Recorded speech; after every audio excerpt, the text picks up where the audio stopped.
Welcome to Bajirao Reddy institute. Today analysis के आज के अंक में हम 5 मार्च 2024 के प्रमुख समाचारों को देखते हैं। आज के प्रमुख समाचार में हम दो मुद्दों पर चर्चा करेंगे।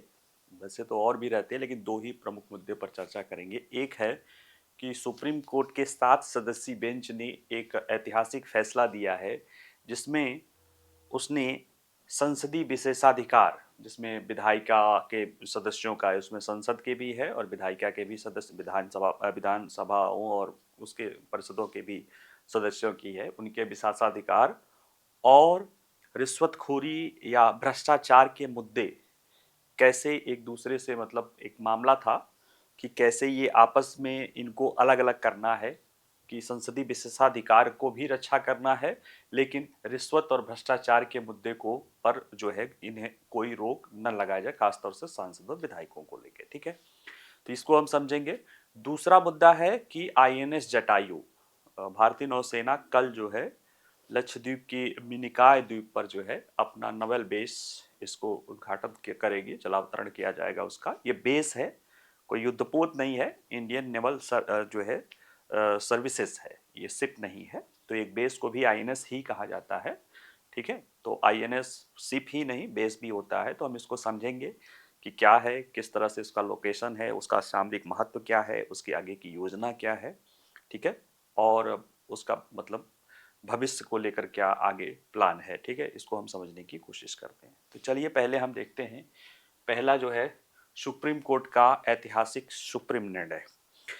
ये फैसला जो है एक मायने में जो है भारत के लोकतंत्र के लिए जो है, और एक जो है मील का पत्थर साबित होगा, क्योंकि यह फैसला सुप्रीम कोर्ट की संवैधानिक पीठ ने किया है और इसने अपने 1998 के 5 सदस्यीय संविधान पीठ के निर्णय को पलट दिया है, उसको ओवर रूल कर दिया है, उसको रद्द कर दिया है, इस आधार पे कि वह जो निर्णय था वह कहीं न कहीं जो है राजनीति में शुचिता या भ्रष्टाचार को लेके जो है, या लोकतंत्र में भ्रष्टाचार और शुचिता को, मतलब भ्रष्टाचार की चीज़ों को बढ़ावा दे रहा था। और यहाँ पे ये समझना होगा कि एक जो सांसद होता है या संसद का जो विशेषाधिकार होता है, उसी का जो प्रयोग संसद सदस्य या विधायिका के सदस्य करते हैं, उनका व्यक्तिगत आचरण या व्यक्तिगत व्यवहार विशेषाधिकार से मुक्त नहीं है। ठीक है, मतलब ऐसा दुराचरण, व्यवहार नहीं बल्कि दुराचरण विशेषाधिकार से मुक्त नहीं है। जहाँ तक ये मामले की बात है, ये एक सीता सोरेन, एक झारखंड की जो है झारखंड मुक्त मोर्चा की विधायक रही हैं।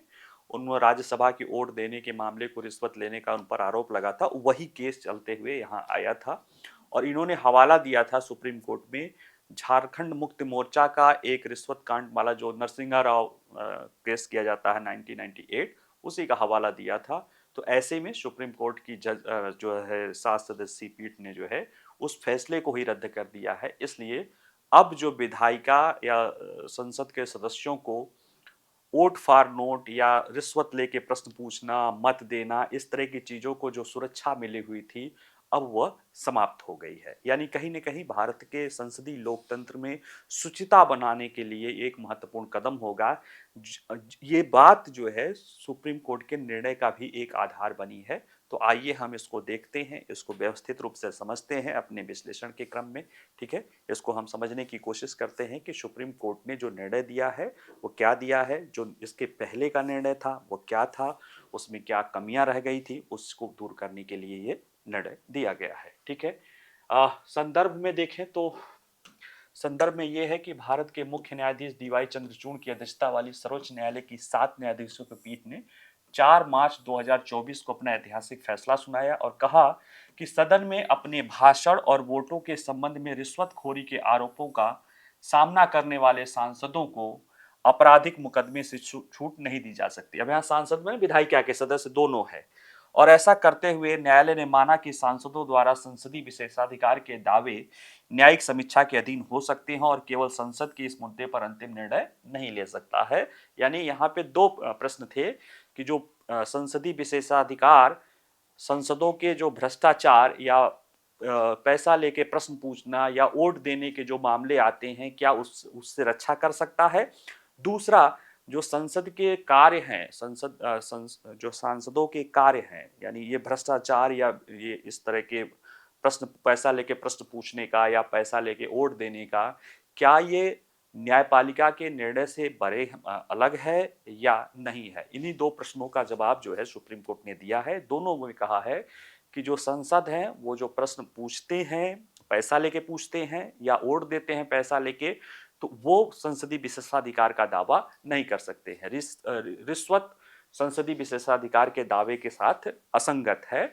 और दूसरा कि जो विधायिका के सदस्य होते हैं, जो कानून बनाने वाले जो है विधायिका के सदस्य होते हैं, उनके किसी गलत आचरण को, खासतौर से रिश्वत आदि गलत आचरण को संसदीय विशेषाधिकार के तहत संसद भी देखती है, लेकिन वो न्यायिक, अगर वो कोई आपराधिक कृत्य किए हैं तो वह न्याय तंत्र के भी निर्णय के अधीन होंगे, क्योंकि संसद दूसरे पहलू को लेकर अपने निर्णय देती है और न्यायपालिका दूसरे पहलू को लेकर निर्णय देती है। ठीक है, तो आइए चलिए पहले हम शुरू करते हैं इसको डिटेल में समझने की, आराम आराम से समझाएंगे, इसीलिए आज सिर्फ दो टॉपिक लिए हैं, दोनों महत्वपूर्ण टॉपिक है, इसलिए चलिए अब जरा शुरुआत करते हैं। तो सबसे पहले समझते हैं कि ये जो वर्तमान मामला है ये मामला है क्या।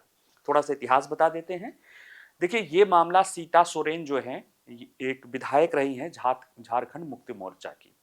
ये जो अभी इसके पहले के मुख्यमंत्री थे झारखंड के, शिबू सोरेन, हेमंत सोरेन उनकी भाभी हैं।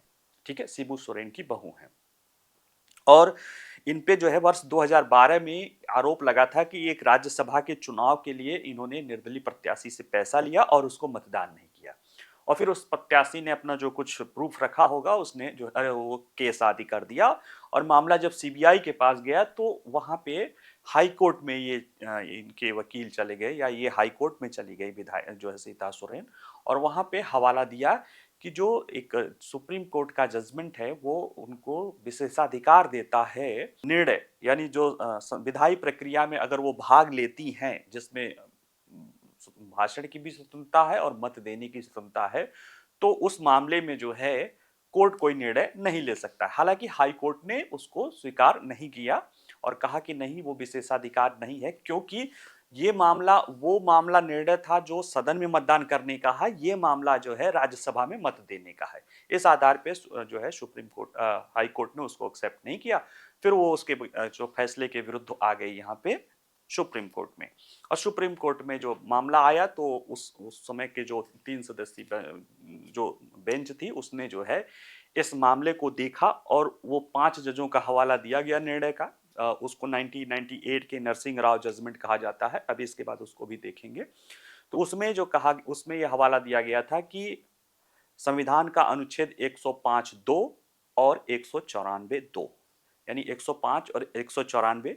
105 जो है संसद के सदस्यों के लिए विशेषाधिकार है, संसद और उसके सदस्यों और समितियों के लिए, और 194 राज्य के विधायिका के लिए है। ठीक है, और बाकी सारी प्रावधान एक जैसे हैं, बस यही है कि ये अलग अलग, एक राज्य के लिए 194 और 105 जो है संसद के लिए है। और इसमें जो प्रावधान 2 है वो ये कहता है कि संसद की किसी भी सदनों में, किसी भी सदन और इसकी कार्रवाई या समितियों में भाग लेने दौरान जो है, उसके दौरान जो स्वतंत्र भाषण और या मत देने के आधार पे या इस तरह के और भी कृत्यों के आधार पे जो है कोई न्यायालय में प्रश्न चिन्ह नहीं खड़ा किया जा सकता है, यानी उस पर कोई कार्रवाई नहीं की जा सकती है। कौन सी? अभिव्यक्ति की स्वतंत्रता के लिए भाषण और मत देने का अधिकार, उसमें जो बात कही गई है।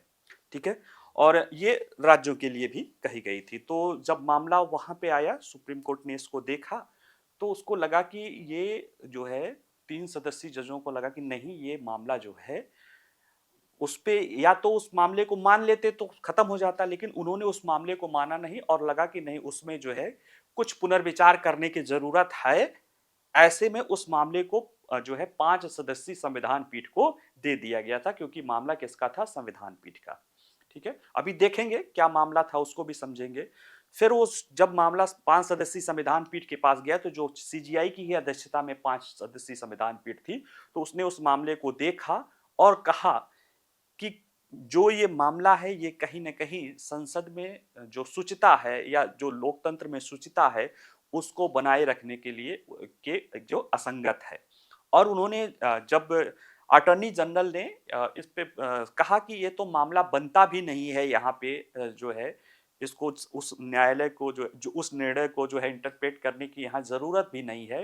तो सीजीआई का कहना था कि आज जब हम 21वीं सदी में हैं, आज जब भारत के संदर्भ में है, तो क्या हम ऐसा कोई भी फैसला इस कोर्ट ने भी किया है जो लोकतंत्र की या जो है लोकतंत्र में शुचिता के लिए जो है सही नहीं है, या कोर्ट का कोई इस कोर्ट का भी कोई निर्णय अगर लोकतंत्र में शुचिता को कम कर रहा है या भ्रष्टाचार को बढ़ावा दे रहा है, तो क्या उस पे हम निर्णय नहीं कर सकते हैं? और फिर उस प्रश्न का उन्होंने खुद ही जवाब दिया कि इसको निर्णय करना पड़ेगा। इसीलिए निर्णय को उन्होंने वो लोग जो है 5 सदस्यीय पीठ उसके निर्णय से सहमत नहीं थी, लेकिन बदलने के लिए 7 सदस्यीय पीठ चाहिए थी और 7 सदस्यीय पीठ का गठन कर दिया गया था। और बाद में 7 सदस्यीय पीठ ने कल जो है अपना ऐतिहासिक निर्णय देते हुए उस फैसले को रद्द कर दिया था। किस फैसले को? नरसिंह राव के फैसले को। तो जरा नरसिंह राव का भी फैसला देख लिया जाए। ये तो बता ही दिए हैं कि संविधान का अनुच्छेद 105 194 क्या कहता है। देखिए, संसद का कोई भी सदस्य संसद के सदनों या उसकी किसी समिति के द्वारा उसके द्वारा कही गई किसी बात या दिए गए किसी मत के वोट के संबंध में अदालत में किसी भी कार्रवाई के लिए उत्तरदायी नहीं है। यानी कोई जो संसद में जो बात कही जा रही है या जो मत दिया जा रहा है संसद में या उसकी समितियों में, उसको लेके जो है किसी अदालती कार्रवाई के लिए नहीं होंगी। इसमें एक प्रश्न ये भी था, जो उन लोग कह रहे थे कि राज्यसभा के जो निर्णय है वो इसमें शामिल नहीं है। कोर्ट ने ये भी कहा कि राज्यसभा या प्रधान जो राष्ट्रपति का चुनाव या उपराष्ट्रपति का चुनाव जो भी हो, उसमें भी वो भी विधायी प्रक्रिया का हिस्सा है, उसमें भी ये विशेषाधिकार प्राप्त है। तो वो मामला जो है कंप्लीट हो गया है और इसी तरह की छूट विधायिका के सदस्यों की है। तो 1998 का नरसिंह राव का जो है जजमेंट, ये भी बड़ा जो है इत्तफाकन जजमेंट है। इसको आप लोग समझ, एक बार पढ़ाया था मैं 21 सितंबर को, फिर बता देता हूँ थोड़ा सा कि इस जजमेंट में ये कहा गया था कि मामला आया था कि जो नरसिंह राव की सरकार थी वो अल्पमत में थी और अल्पमत की सरकार जो है जब वोटिंग हुई तो उसमें से कुछ सदस्यों ने पैसा लेके वोट दिया था और एक सदस्य जो थे पैसा लेने के बाद भी मतदान से बाहर रहे थे। और ये मामला आया था कि मामला ये अपराध का जो है करप्शन का बनता है कि नहीं है, प्रिवेंशन ऑफ करप्शन एक्ट के तहत बनता है या नहीं बनता है। पहला तो ये, उसमें दो मामले थे कि ये जो संसद के सदस्य होते हैं इनको लोक सेवक माना जाए या नहीं माना जाए। दूसरा ये था कि जो ये विशेषाधिकार है 105(2) का या 194 जो 2 का, वह विधायिका के सदस्यों को उनके कार्यों से रोकता है या मतलब उनको पैसे लेके अगर प्रश्न पूछ रहे हैं या पैसा लेकर अगर मत दे रहे हैं तो ये तो विधायी कार्य हो गई, तो उससे रोकता है, उससे संरक्षण देता है कि नहीं।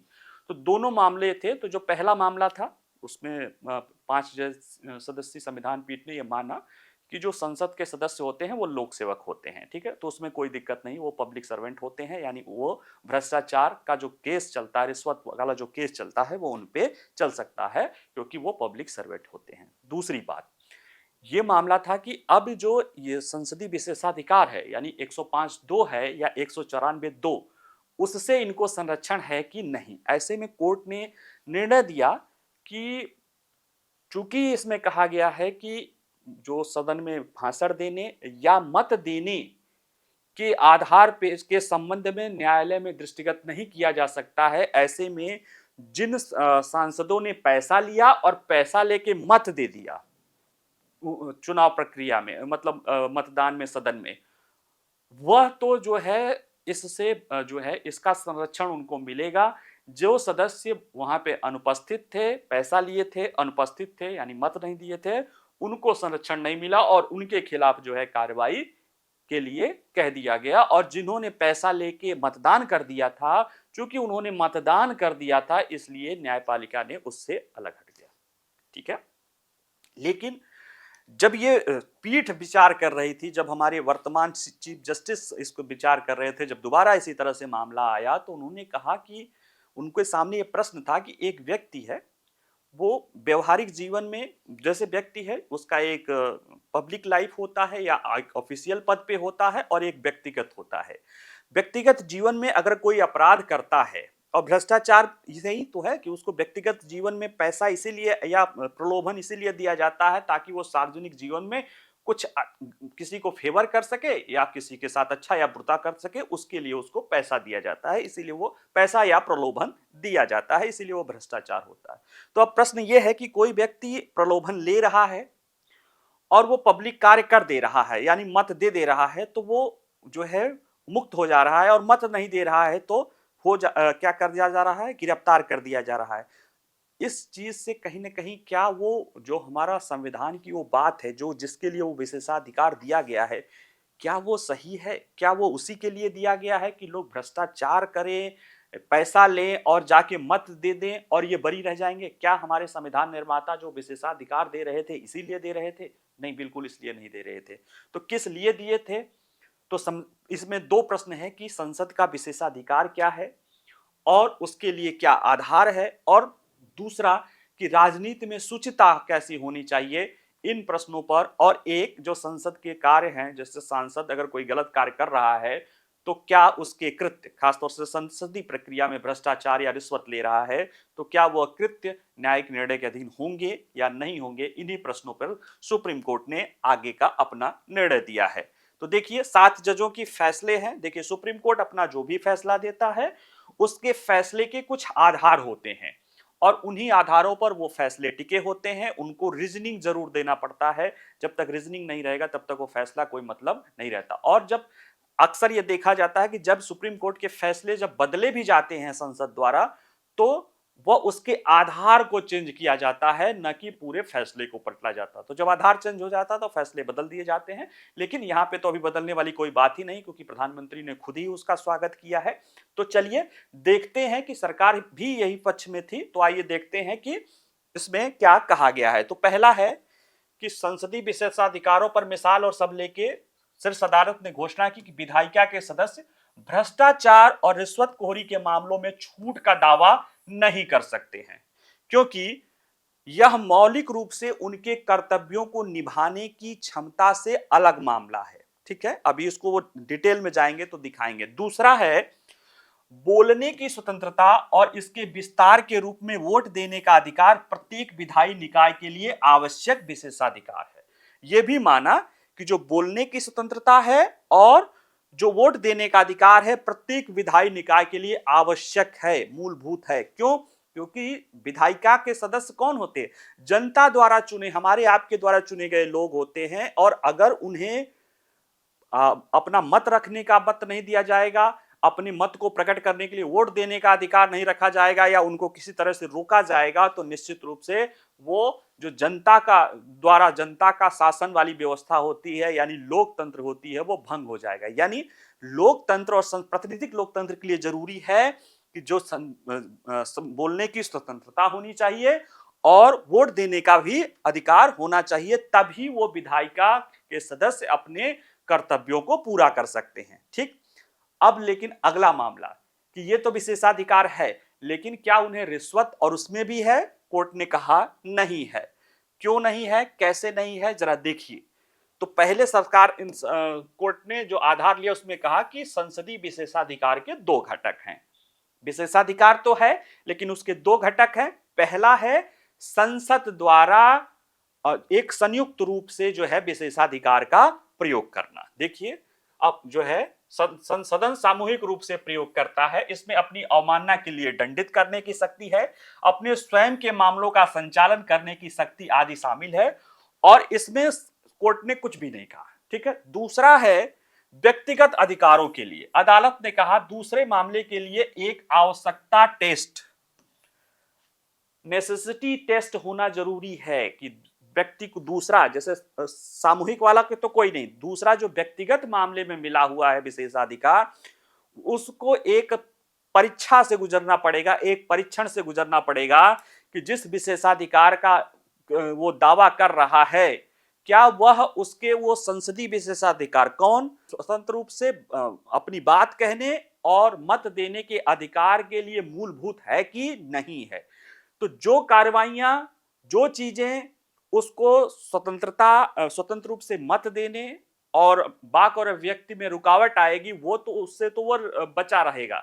ठीक है। लेकिन रिश्वत और भ्रष्टाचार, ये कहां से कोर्ट ने कहा कि रिश्वत और भ्रष्टाचार इस विशेषाधिकार का मूल में नहीं है।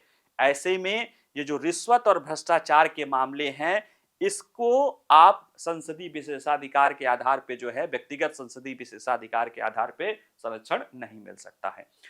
दूसरा है कि जो लोकतंत्र है, देखिए दूसरा है विधायिका के सदस्यों का भ्रष्टाचार संसदीय लोकतंत्र की नींव को कमजोर करता है। ठीक है, कोर्ट कह रहा है कि अगर इसको माने तो जो विधायिका के सदस्यों का भ्रष्टाचार होता है वह संसदीय लोकतंत्र की नींव को कमजोर करता है। और संसदीय लोकतंत्र हमारे बेसिक संविधान के बेसिक स्ट्रक्चर का हिस्सा है, उसको कमजोर नहीं होने दिया जा सकता है। वो रिप्रेजेंटेटिव फॉर्म ऑफ डेमोक्रेसी है, उसमें उसको कमजोर नहीं होने दिया जा सकता है। और सुप्रीम कोर्ट ने कहा कि संविधान सार्वजनिक जीवन में ईमानदारी या शुचिता की परिकल्पना करता है, और विधायिका के सदस्यों का भ्रष्टाचार और रिश्वतखोरी के आरोप भारतीय संसदीय लोकतंत्र की नींव को कमजोर करती है। यह संविधान के आकांक्षात्मक और विचारशील आदर्शों के लिए विनाशकारी है, और यह एक ऐसी राजनीति का निर्माण करता है जो नागरिकों को एक जिम्मेदार, उत्तरदायी और प्रतिनिधित्व लोकतंत्र से वंचित करता है। प्रतिनिधि लोकतंत्र क्या कहता है कि जनता अपने प्रतिनिधियों को चुनते हैं, वो प्रतिनिधि जनता के हितों के लिए, जनता के आकांक्षाओं के लिए संसद में अपनी बात रखते हैं और अपना मत देते हैं। इसके लिए उन्हें विशेषाधिकार मिला हुआ है 105(2) और 194(2) के तहत। लेकिन जब वो पैसा लेके मत देने लगे, पैसा लेके प्रश्न पूछने लगे, तो ये जो जिसके लिए ये मिला है ना, वो नागरिकों के हितों की बात नहीं करने लगते हैं, फिर वो अपने व्यक्तिगत हितों के लिए करने लगते हैं, तो ये पूरी व्यवस्था ही खंडित हो जाती है। ऐसे में इन्हें वो विशेषाधिकार नहीं दिया जा सकता है जिसका वो दावा कर सकते हैं। तो पहले जो विशेषाधिकार है वो सामूहिक रूप से है, लेकिन उस दूसरा विशेषाधिकार जो व्यक्तिगत विशेषाधिकार है उसमें ये होना पड़ने का कि वो कार्य जो करना है उसके लिए वो अनिवार्य लक्षण है। भ्रष्टाचार और रिश्वत अनिवार्य लक्षण में नहीं है, यानी भ्रष्टाचार रिश्वत नहीं, और भी कोई कार्य जो उनके संसदीय भूमिका करने के लिए अनिवार्य नहीं है, वह सब कुछ किस में चला जाएगा। अब ये इस मामले से नहीं, और किसी भी मामले में उस मामले में कार्रवाई हो सकती है। यानी क्लैरिफाई किया गया है, एक संसद के रूप में संसदीय जो भूमिका निभानी है संविधान की, उसके लिए जो अनिवार्य कार्य है सांसदों का, वह तो संरक्षित है, उसमें कोई रोक टोक नहीं है। वो अगर उसको रोक टोक करेंगे तो संसदीय लोकतंत्र ही समाप्त हो जाएगा। लेकिन जो गैर अनिवार्य कार्य है, गैर चीजों पर आधार बनाओगे, उसको आप, यानी भ्रष्टाचार, रिश्वत या इस तरह की अनर्गल चीजें, आप संसद में जाकर किसी को गाली देने लगो, वो आपकी जनता ने आपको उसके लिए आपको नहीं चुना है, इसलिए उसको आपको विशेषाधिकार नहीं मिलेगा। आप जनता के हितों के लिए गए हैं, जनता के अधिकारों की मांग करने के लिए गए हैं, उसके लिए जो जरूरी अधिकार चाहिए, वो अनिवार्य चाहिए, मूल चाहिए, उसके लिए विशेषाधिकार मिला है। और दूसरा, संविधान में जो शुचिता की बात की गई है सार्वजनिक जीवन में, क्योंकि अगर सार्वजनिक जीवन में शुचिता नहीं होगी तो संसदीय लोकतंत्र ही समाप्त हो जाएगा। क्योंकि नागरिकों के लिए संसद को जिम्मेदार होना, संसद क्या करती है, सरकार को नागरिकों के प्रति जिम्मेदार बनाती है। लेकिन अगर संसद प्रश्न लेके और पैसा लेके और भ्रष्टाचार करने लगेंगे तो ये व्यवस्था ही खंडित हो जाएगी। ठीक, अब अगला प्रश्न इसी में एक था कि जो विधायिका के सदस्यों के कृत्य हैं वो उनका न्याय निर्णय हो सकता है कि नहीं। तो इस पे कोर्ट ने कहा कि देखिए, जो विधायिका के सदस्य होते हैं वो जो कार्य करते हैं, वो एक, अगर कोई अपराध करते हैं तो उसका संसद के लिए अलग मत होता है, उस पर संसद भी कर सकती है, विधायिका भी कर सकती है और न्यायपालिका भी कर सकती है। अगर कोई अपराध जैसे रिश्वत लिया गया या पैसा लिया गया प्रश्न पूछने के एवज में या मत देने के लिए, तो ये विशेषाधिकार का उल्लंघन हुआ न्यायपालिका जो है विधायिका के, उसके सदस्यों ने उसकी प्रतिष्ठा को ठेस पहुंचाई है, इसलिए वो अपने प्रतिष्ठा को ठेस पहुंचाने के लिए वह कानूनी कार्रवाई, वो जो कार्रवाई करेगी वो अलग होता है। और ये जो करप्शन किया है पब्लिक सर्वेंट के रूप में, अपने काम करने या न करने के एवज में जो पैसा लिया है, ये प्रिवेंशन ऑफ करप्शन एक्ट या कहते हैं अपराध की श्रेणी में आएगा। और भारतीय संविधान के तहत कोई भी अपराध के लिए न्यायपालिका निर्णय लेने के लिए, पूरी तरह से दंड देने के लिए सक्षम है। तो ऐसे में ये न्यायपालिका भी इनको दंड देगी और विधायिका भी अपनी स्वतंत्र रूप से दंड दे सकती है। दोनों अलग अलग अधिकार रखते हैं और यहां वो भी नहीं होगा कि एक ही जुर्म के लिए एक से अधिक सजा वाला भी देखा जाए तो नहीं होगा। क्यों? क्योंकि विधायिका का उद्देश्य दूसरा है, वो दूसरे आधारों पर दे रही है। वो दे रही है कि विधायिका के सदस्य विधायिका के सम्मान और गरिमा को ठेस पहुंचाए हैं, उसके विशेषाधिकारों को ठेस पहुंचाए हैं, वह उसको प्रिवेंशन ऑफ करप्शन एक्ट के तहत नहीं कर रही है। और दूसरा, जो कोर्ट है वो देखेगी कि ये जो करप्शन वाला मामला है ये देखा जाए। अभी जैसे महुआ मित्रा मामले में लोकसभा ने उसको बाहर कर दिया उनको, तो वो विशेषाधिकार के लिए कहा और ये भी लिख दिया कि इन्हें क्या करे, जो संसदीय समिति थी उसने लिखा कि इन पे आपराधिक प्रक्रिया भी चलाई जाए। तो ये मामले यहाँ पे सेटल हो चुके हैं। 7 जजों की संविधान पीठ ने ये मामला यहाँ पे सेटल कर दिया है। अब ये मामला देखा जाए तो कहीं न कहीं भारत के लोकतंत्र के लिए एक बेहतरीन दिन था कल, जो ये ऐतिहासिक फैसला आया है। ठीक है, आइए दूसरा देखते हैं। INS Jatayu, Indian naval services Jatayu या इंडियन नेवल बेस बोला जाता है। ठीक है, एक नया बेस है जो भारत के लक्षद्वीप के मिनिकॉय जो है, जो दक्षिणतम कह सकते हो कि हमारा लक्षद्वीप का दक्षिणतम द्वीप है मिनिकॉय, वहां पे जो है यह स्थापित किया जाएगा, कल स्थापित किया जाएगा। और यह लक्षद्वीप में स्थापित दूसरा नवल बेस होगा। एक कावरत्ती में जो है दुर्ग रक्षा या करके है, अभी देख लेंगे, उसके बाद ये जो है मिनिकॉय में दूसरा होगा।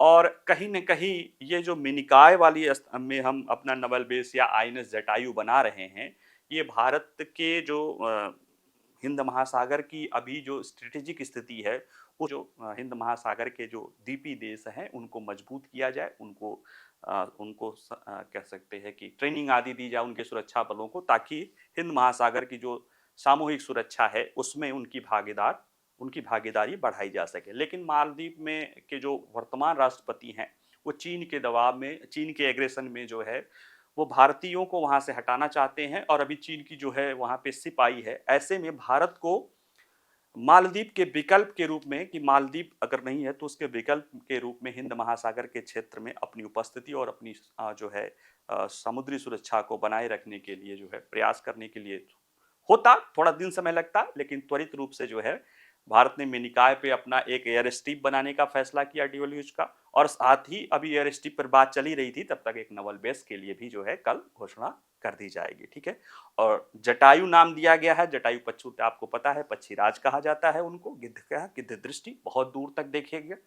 और अगर रामचरितमानस या रामायण में सीता हरण और रावण के बीच के युद्ध की बात जो है, जटायु और रावण के बीच के युद्ध की चीजें देखेंगे तो कहीं ना कहीं हम समझ में आ जाएगा कि हिंद महासागर क्षेत्र में इस तरह की जो है जो बुरी आंख या जो इस तरह की घटनाएं होंगी उनको रोकने में हमारा जटायु, हमारा नवल बेस महत्वपूर्ण भूमिका अदा करेगा। ठीक है, तो आइए चलिए देखते हैं चर्चा में क्यों है। तो चर्चा में इसलिए है क्योंकि भारतीय नौसेना 6 मार्च को मिनिकॉय द्वीप पर एक नया नौसैनिक अड्डा INS जटायु को स्थापित करने के लिए तैयार है। यह रणनीतिक रूप से महत्वपूर्ण लक्षद्वीप द्वीप समूह में सुरक्षा बुनियादी ढांचे को बढ़ाने का एक महत्वपूर्ण कदम है। जो सरकार ने अपना कदम लिया था अपने द्वीपीय क्षेत्रों में सुरक्षा ढांचा बढ़ाने का, उसमें एक कदम है। और यह कदम इस क्षेत्र में सैन्य उपस्थिति और सुरक्षा बुनियादी ढांचे को बढ़ाने की सरकार की योजना का ही हिस्सा है। और ये जो मिनिकॉय द्वीप है ये लक्षद्वीप समूह का सबसे दक्षिणी द्वीप है और यह रणनीतिक रूप से अरब सागर का जो महत्वपूर्ण व्यापारिक मार्ग गुजरता है उसके बहुत करीब 40 से 50 किलोमीटर करीब है। और जो व्यापारिक मार्ग है देखा जाए कि वो मालदीव के ऊपर से गुजरता है और हमारे मिनिकॉय द्वीप के 40 से 50 किलोमीटर दूर गुजरता है।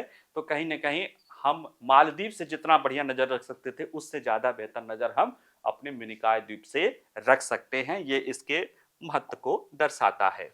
ठीक है, और जो इसको लाया गया है उसके पीछे जो नौसेना वाला, पहले तो नौसेना लाया है उसको देख लेते हैं, फिर स्ट्रेटेजिक चीजों को देखते हैं। तो देखिए, कावरत्ती में स्थित INS द्वीप रक्षक जो अभी एक था, कावरत्ती जो है लक्षद्वीप की राजधानी है, वहां पे एक नवल बेस था INS द्वीप रक्षक। अब ये INS जटायु है, ये लक्षद्वीप में स्थापित दूसरा नौसैनिक अड्डा होगा और यह नया बेस नौसेना की समग्र परिचालन क्षमता, इस क्षेत्र में पहुंच को बढ़ाएगा, जिससे पश्चिमी अरब सागर में समुद्री डकैती विरोधी, मादक द्रव्य विरोधी अभियानों की दिशा में तेजी आएगी।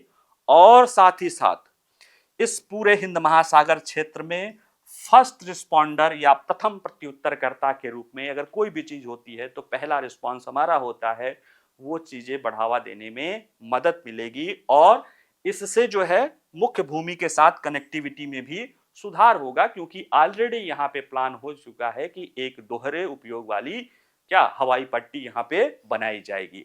और भविष्य में भी योजना है कि यहाँ पे एक वायुयान पोत भी जो है यहाँ पे स्थापित, एयरक्राफ्ट कैरियर यहाँ पे जो है लगाया जाएगा। अब जरा अगर सामरिक महत्व को देखें तो देखिए, सामरिक महत्व जियो स्ट्रेटेजी को देखने के लिए जो है जरा मैप और जियो स्ट्रेटेजी को समझने की बहुत ज़रूरत होती है, लोकेशन को समझने की बहुत ज़रूरत होती है।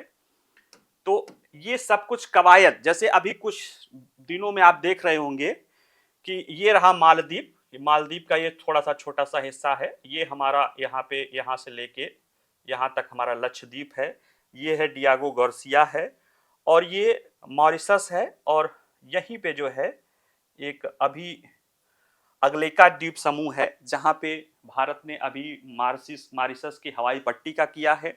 ये डियागो गार्सिया है, ये यूएसए का प्रमुख नेवल बेस है एकदम बीच हिंद महासागर में, और ये पूरा एक ऐसी रिज आई है, ये सब जगह से ज्यादातर जगह ऐसे उछली हुई है, ये इसमें लक्षद्वीप, मालदीव और इसे डियागो गार्सिया होते हुए ऐसे मॉरिशस ऐसे आई है। ठीक है, ये पूरा एक है, और हर जगह से कुछ बड़े जहाज भी नहीं निकल पाते हैं, छोटे ही निकलते हैं। और चूंकि यहाँ पे उथला है तो यही एक जगह है हमारा, इस कहीं न कहीं इस पूरे हिंद महासागर में जो चीन की बढ़ती उपस्थिति थी उसको रोका जा सकता था। और चीन जो अपने यहाँ मालदीव में अपने अड्डा या बेस बनाने की तरफ बढ़ रहा है, उसका एक बहुत बड़ा काट हमारा जो है ये नवल बेस बनाएगा, और इसीलिए इस जटायु का महत्व है। ठीक है, चलिए देखिए क्या इसके बारे में अगर थोड़ा देख लें तो लक्षद्वीप के मिनिकॉय में आईएनएस जटायु की स्थापना ऐसे समय हुई है जब वहां दोहरे उपयोग वाले हवाई क्षेत्र को विकसित करने की योजना है, और मिनिकॉय में अस्थायी सेटअप को पूर्ण नौसैनिक अड्डे में बदलने का कदम समुद्री हितों को आगे बढ़ाने के लिए भारत के भौगोलिक लाभ का दोहन करने की जो नौसेना की योजना है उसके अंतर्गत होगा। और नौसेना ने अपने बयान में कहा, जरा इसको समझना है कि भारत को मालदीव में जो प्रमुख पूर्व पश्चिम अंतरराष्ट्रीय वैश्विक मार्गों तक फैला हुआ है कि चीन की बढ़ती उपस्थिति पर संदेह है, और यह नया आधार इस क्षेत्र में भारत की परिचालन निगरानी का विस्तार करेगा। यानी नौसेना कहती है कि चीन का जो मालदीव और उसके आसपास के क्षेत्रों में बढ़ता भूमिका है उसके लिए ये नवल बेस हमारे ऑपरेशनल जो निगरानी है उसको बढ़ावा देगा। और अभी राष्ट्रपति मुइजी ने जो भारत के जो ही विमान थे वहां से जो हमारे सैनिकों को वापस भेजने के लिए कहा है, उसके उपलक्ष्य में ये भारत का मालदीव को भी जवाब है और चीन को भी जवाब है कि हम पहले हमारे 1989 सैनिक और 2-3 विमान तुम्हें अखर रहे थे, अब प्रमुख शिपिंग लाइन के 40 किलोमीटर दूर, और तुम्हारे माले से वो शिपिंग लाइन 80-85 किलोमीटर दूर है।